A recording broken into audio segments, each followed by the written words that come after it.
not get their room pushed through soon enough. So if anybody's got anything that they can help out, talk to Tomas. Okay.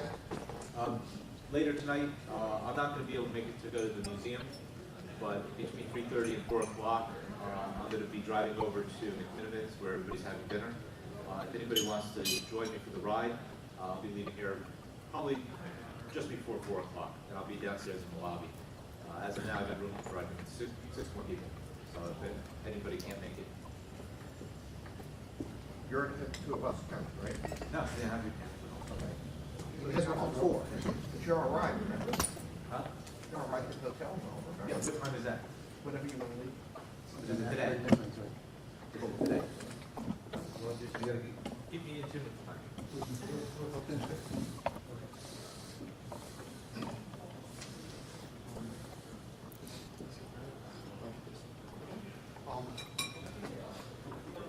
We received a couple of extra books of the New copies of the New Osterhout book that they donated to the conference for us to distribute as we see fit. What seemed like a fitting thing to do is to give them to the 2 students that are here. Yes.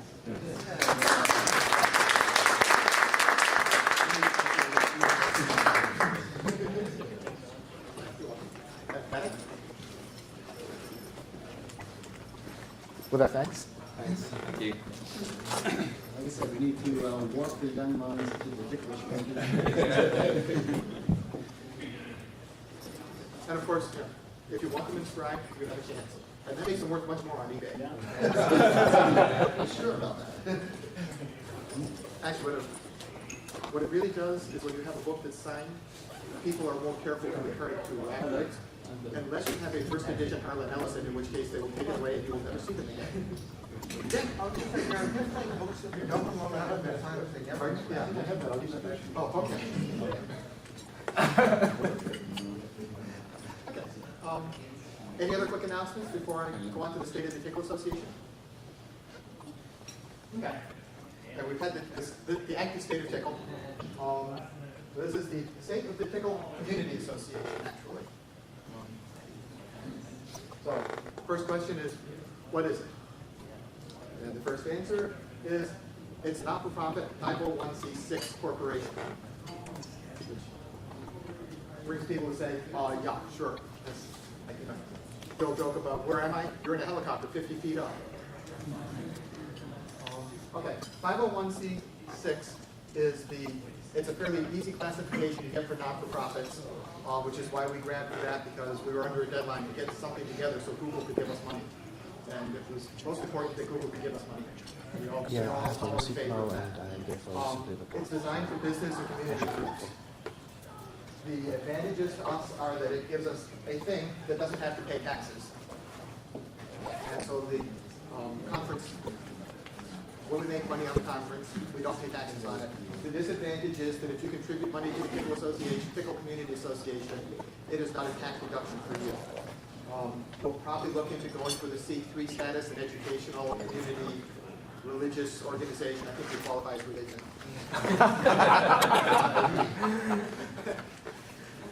Will you testify? Okay. Tickle is the cold language, is that what you're saying? Yeah.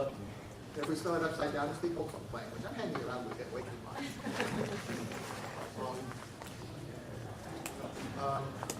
Right now, there are no serious plans to go for the C3, but it is not. Our bylaws do not prohibit us from going for the C3 status. It was just that there wasn't enough time, and it takes a lot more paperwork. The federal government in the U.S. is real easy about business organizations and community clubs and things like that. They're real fussy about religions and people that can get tax exempt status. So you have to jump through more hoops to get that. So, what is the official charter for the Tickle Community Association? It is to promote and the use and distribution of TCL, to promote the Tickle language. That's the basic boilerplate that you find in things. What else we do? The Tickle Community Association is the umbrella organization that runs the conference. So when the conference makes money, It goes into the Tickle Association. When we lose money, the Tickle Association is the one who pays it back. We're the administrative contact for doing stuff with the Google Summer of Code, where we publish the proceedings. Ron publishes the proceedings really, but he does it under the banner of the Tickle Association. We're paying for the host that the wiki runs on now. So that's one of our ways. The goal of the community is to support the language and to pay back into the community. The association pays back into the community. And occasionally, the Tickle Association is the person who brings over some of the ticklers that we get to see online, but we never get to see face to face. So it's the Tickle Association, through the conference, brought over Richard Zuckerberg a few years ago, brought over Miguel, helped to bring over Radek and Thomas. No. Well, Google is paying for you, really. Google is paying for me this year. Yeah. Last year I was on my own. Yeah.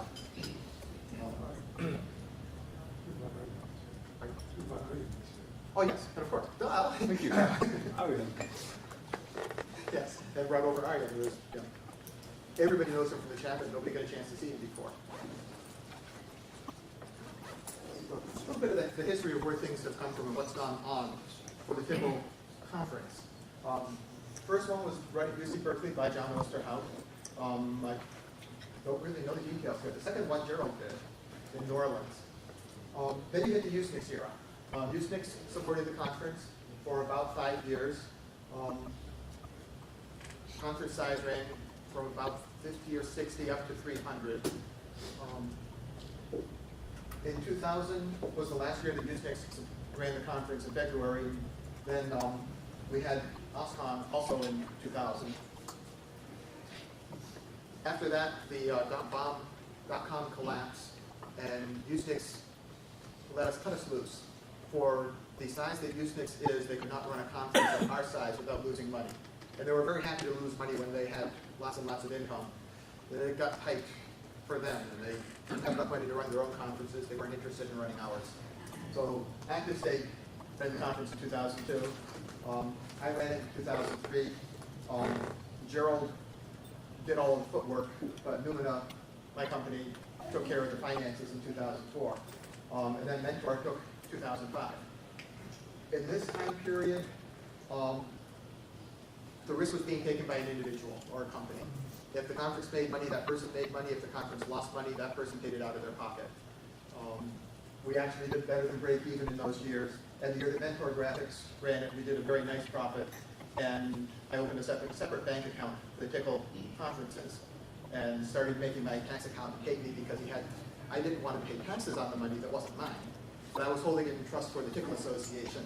So he had to play games to empty my bank account every year and then put the money back at the end so that we didn't actually have money that I had earned. Small correction, the third one, it was used, Unisys sponsored and ran it in front of the money. Usenix did PR, and at the end of the conference, they were taking over it for the future years. Oh, So okay. it was a weird one. It was actually a workshop. Usenix also did the proceedings. Yes, they did the proceedings, but they didn't take the risk. Oh, okay. Unisys took the risk. Oh, okay. I see. Yeah, I remembered my proceedings and said Usenix on it, so. Yeah. Okay.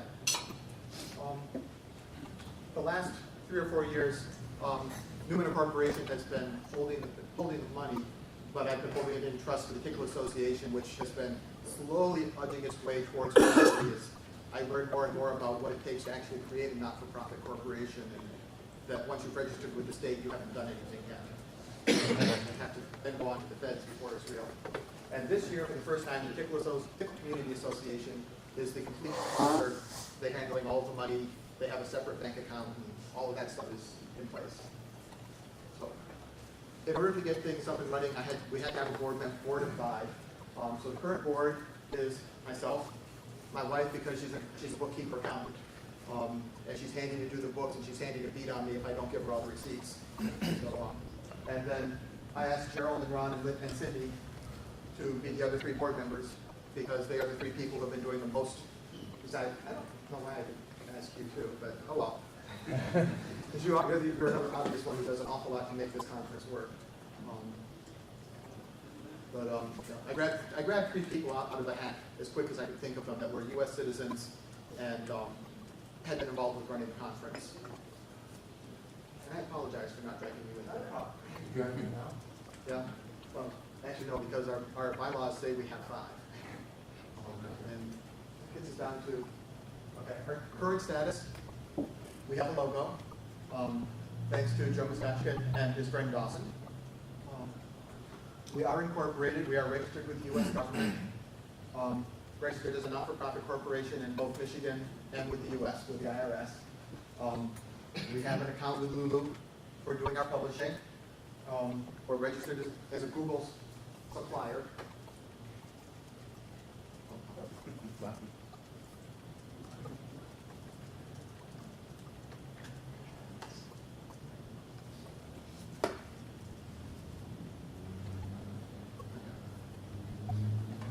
It's a little more legible. We're registered with Google as an official supplier of services, so we no longer have to jump through as many hoops when it comes to the end of the year and getting our money taken care of. We have a bank account. It has a positive balance. You're viewing this on the Tickle Association's, well, it's not our screen, but it's our projector now. So we're starting to put together the collection of stuff that is owned by the community for running this conference. And using credit cards for PayPal. Yeah, that's true. Yeah. The bylaws are a boilerplate. They're basically what the lawyer had on hand for. This is your basic not-for-profit boilerplate laws. And it doesn't do a lot of things that I think we really want to do. So, what's next for the upcoming season? The big one is putting together a set of bylaws. I want something that will allow elections. We need a way to get new board members on, and we need to put together the hooks that will allow us to have continuity from year to year, but also to evolve and, as people decide they're not interested, get replaced. One of the problems with the previous Tickle Consortium was that the people didn't really have a good way to replace themselves when their life went in other directions. I would just assume that not happen here. At this point, my goal for the Community Association had been that we would have a war chest equal to the cost of running a convention for a year. So that if we had some sort of a major disaster and a hotel that decided to hang us up by our contract that didn't include something, there would still be money to go on. This year, it looks to me, from my back-of-the-envelope calculations, that we're going to hit that number. So from here on, we'll be able to have a little bit more money to throw back into the community. Tomas has talked about how nice it would be to sponsor more work. Google gives us N people. It would be nice to take the next 2 down that Google didn't give us. Google wasn't willing to pay for it, have the community pay for them instead. That's a possibility. I think the association should keep enough money that it remains viable, and the other profits go back into the community somehow, either through paying for the website. I don't think full-page ads in the New York Times are quite the way to go, but InfoWeek maybe. Any questions or comments? So, Cliff, what is the level of annual budget? What amount of money you are talking about that is going through this community association? The conference costs just about $20,000 to run. And this year, it looks to me like our income was just about 25. Most years, our income runs between 19 and 22. So, in fact, most years, I'm not, not in such a detail, but just, this is 20,000, yeah. This is something like this for the company. Yeah. Most years our profit, well, most years we lose just a little bit of money. On the years that we make money, we make more than we've lost on the previous 2. But our surplus is generally on the order of a few $1,000s, not a few $100,000. Because, let me say, what's the situation from Google? Because for the last 2 years, we have 9 students. This is 9,000 for these 2 years. I just was thinking, what are possibilities to do some sponsorship, maybe to bring some new developers? I was proposing something because, for example, I run my own company and I can even contribute not much money, but some amount of money, to have somebody work on stuff which I cannot do myself. For example, I know there was, I don't know if it is the way to go, because we've got, some corporate entity active state, and they can, funnel money from, I think, big corporation. I don't know if there is, some interest. Well, Tomas, Cisco, at least in the early years, did have a history of corporations funding money for things they couldn't do themselves. Examples are Packer, a bunch of BLT widgets, graphing widget stuff and the vector stuff were all funded. I know Jeff has mentioned that Cisco has funded some things to get done, making sure they get done. And so has BitMover. So, corporations funding things to happen was a historic precedent. I'm not sure if active state should always be the funnel. And maybe what we should possibly envision would be if Cisco or a corporation wants to do something, they should go through active state. If it's a community desire and we have funding, because Google has given us money. One of the places that the Tickle Association has made money, we make it through the conference, and my attitude is that if the conference can't make enough money, then it's not viable. I want the association to have enough stuff that some sort of a stupid disaster doesn't kill us, that we can survive a one-shot. But if for some reason or other the attendance just keeps dropping down and we have 3 people coming to the conference and everybody's writing in Perl, there's really no reason to hold a Tickle conference for 3 people. But we also get money from the Google Summer of Code people. The students get the $4,500, which is really nice. The mentors get $500, and to date the mentors have donated that money back into the association. For which they do Is not this a get formal tax process? Because it seems that it just, if this Google money is going to the association, nobody complains, but do you have to know, everybody agreed that Yeah. they did that way? Yeah, and if anybody has a hardship case and wants the $500, I won't tell anybody that I gave it to you. But, no, that is one of the places that we have money that we can funnel back into the community that does not necessarily have to be connected with a corporate, like Cisco needed DFAST to run on the routers. And I thought, about maybe some small donation, because I remember that doing this, bringing some, prospective students for, it was discussed last year on the Google Summer of Code mailing list, and I remember that I offered $1,000 and Toshiba offered $500 to do some small, involvement, something like this. I think this is not the, the amounts of money that's worth going through some commercial company. So, but sometimes it could be just useful. For example, to bring somebody from, former Soviet Union or something like this, because this is, as I talked to Jeff, in developed countries' reality, these are really small amounts of money. But in the poorer country, it can make a difference. Yeah. So it's just my thought about the situation. Real quick comment before you do the topic. I'm interested in being able to sponsor people either to come to the conference or to do code work on things that need to be addressed. And once these things are all addressed, there should be a way where you can have a collection of potential projects with potential corporate sponsors, and let the sponsors, like myself, if I say, oh, somebody wants to do a particular type of project, I have a vested interest in having that type of facility in the core or as an extension or whatever, I'm going to want to sponsor that. So if we have a mechanism for making that happen, then all the different things can be addressed. Yeah, and the Tickle Association does act as a way to do a little bit of funneling money.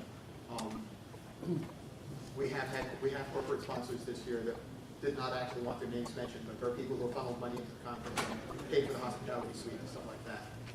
I wonder if this is a reason maybe to think about changing our charter to be tax deductible donation. Yeah, I think so. I think that's where we'll go eventually. I'm not sure that I have time to push that right now.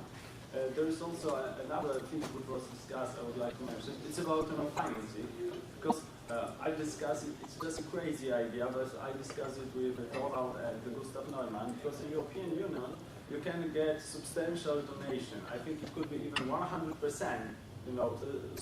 The effort could be subsidized if it's released to the public, but the process is really hard. I think that in the current situation we cannot make it in at the larger scale, because for example I know that the Python guys, they got I think a few million euros for the PyPy project. It was run by 3 years or something like this, and it was sponsored by European Union. But you know, the amount of paperwork involved in getting those money is enormous, and you have to be backed up by some you know, serious educational institution or research institution. But it is possible to get through all of this because all the you know the money needed for doing the paperwork is also subsidized. The awkward bit is that you have to write the applications for money to fit the corners that are open. That's very difficult. That's very difficult. But for example, it is much more simpler to get some money, for example, on the lower levels, because my company is a small business, and for small businesses, it is much more easier to get money for. It's you know the sums are at 2 levels low, so it could be in the tens of thousands of dollars or something like this. But it is possible to get this money funneled into some general public, something that is publicly available, open source. It's much more easier. And I was thinking about involving a little bit more with my local university, because they've got some programs and they, for example, want to sponsor some student involvement with open source. They are thinking about creating some kind of open source lab or something like this. And I'm just researching the possibility if there is some possibility to funnel the money, to do something interesting for us, because it does what is needed is some involvement and some commitment to this. I think that's all. Yeah. Now, I just one more thought, because I know that last year it was my perspective, for example, for Miguel work. It was really nice work bringing this Aniris stuff to Tickle core. I don't know if it was sponsored somehow or it was just Miguel involvement. The first time that Will came up, we paid part of his way and his university paid the rest. Last year we subsidized Miguel, I think a little bit, but mostly we paid it out of his pocket. But the work itself we just did. Yeah, because when you look, from how much community gives to people, I think it's hundreds of thousands of dollars, because when you spend, development time, it's really precious. Yeah. But sometimes it could be, it could be as I think the idea that was mentioned by Steve to have some items, just publicly available, so somebody could say, oh, I would like to sponsor that. That's really important for my. Usually, it's very important to my company, because this is the entities that can sponsor some. But as an individual, the possibilities are really limited. But when you run a company, you usually have a choice to, for example, to hire somebody on site, or just give that money to somebody who is, you just trust him and you know that he's just the person who can do the work. Sometimes it's not even money. I prefer to give away hardware, and it's tax deductible for him. And let me tell you, his cast-off hardware is still pretty impressive. Ask the bum in New Orleans who walked into the room and took his notebook. A little bit of expansion on that. The TIC community historically has been a lot of individuals that do something they see that needs doing. The community association is here because I thought it needed to be done.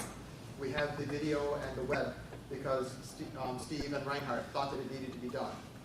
We have Lulu Publishing because Ron thought it needed to be done. We have the Google Summer Code because Tomas kicked and made us do it.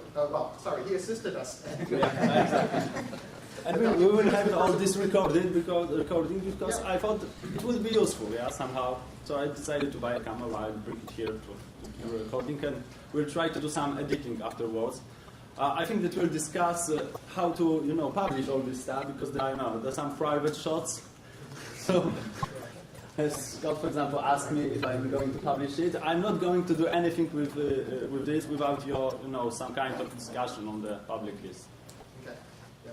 So for the people here that are interested and the people in our studio audience around the world, so if you think you've got a good idea and you think you can do, don't expect the association to do it, because most of us are already busy. But if you need an umbrella to do it underneath, the association can probably provide that. But, yes, Ken? Another possible role for the association would be to solicit assignments of copyright from the contributors for the code base.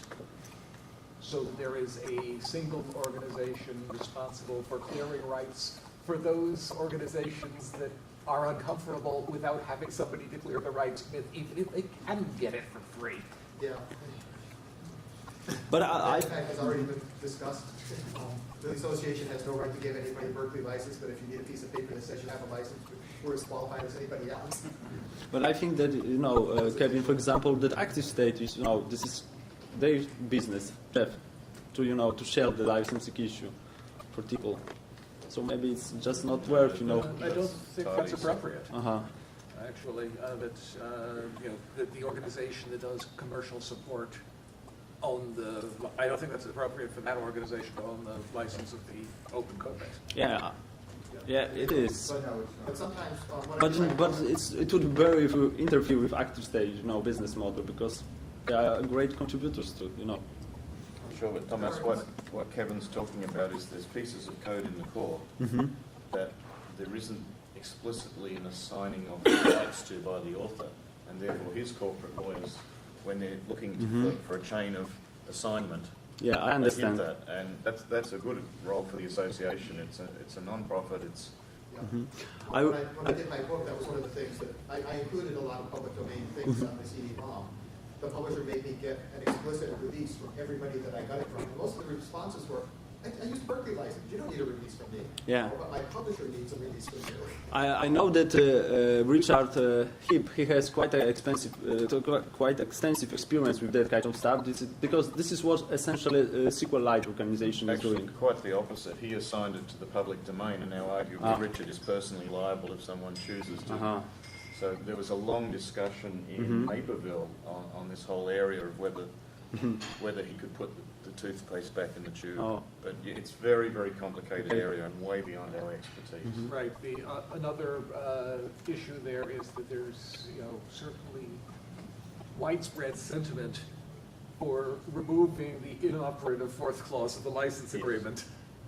But we really can't do that without clearing it with all the contributors, because they agreed to release it under the license agreement as it stood. You might want to explain what the fourth clause is. Oh, the fourth clause is the clause that states that for U.S. government users, Tickle is commercial software and they have all the rights granted under DFARS, whatever the regulation number is. And that notwithstanding that, they have the rights granted under the Berkeley license. Not good. Doesn't sound good. Which is, it is a totally inoperative clause since the DFARS grant them virtually no rights at all other than to use it as they pay for it. And the Berkeley license gives them all the rights. Yes. So you propose just to trying to start cleaning this licensing issue, yeah? Right, and or to have the contributors register with the Tickle Association and say, I agree to whatever you put as a license on this, as long as it's not more restrictive than what I already have. right, and that actually,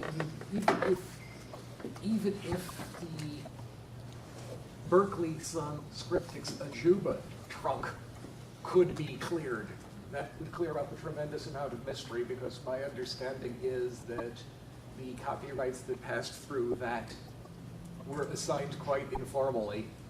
And I know my lawyers are look at that with a highly jaundiced eye. But Kevin, can we have some assistance from your lawyers to know what was needed, how to organize this process of clearing the licensing issue? Or that may be where I Google some of the code when he goes into. Okay. Tomasz is very impatient, outcomes focused. Okay, so far as I've heard, he's been happy. Finished with the community association, just a quick wrap up on this conference. Like I said, we're comfortably in the black. I don't know how much, but this year the conference does not have to worry about any bouncing checks. So far as I know, aside from the hiatus and the slowness of the internet before we explained what was wrong with the hotel, and the hiatus while they fixed it. While the hotel fixed it. Any complaints or problems with the hotel? Food was good. Yeah, food was very good. Yeah. Okay. Yeah, I've heard the food is good, and Well, we thank you.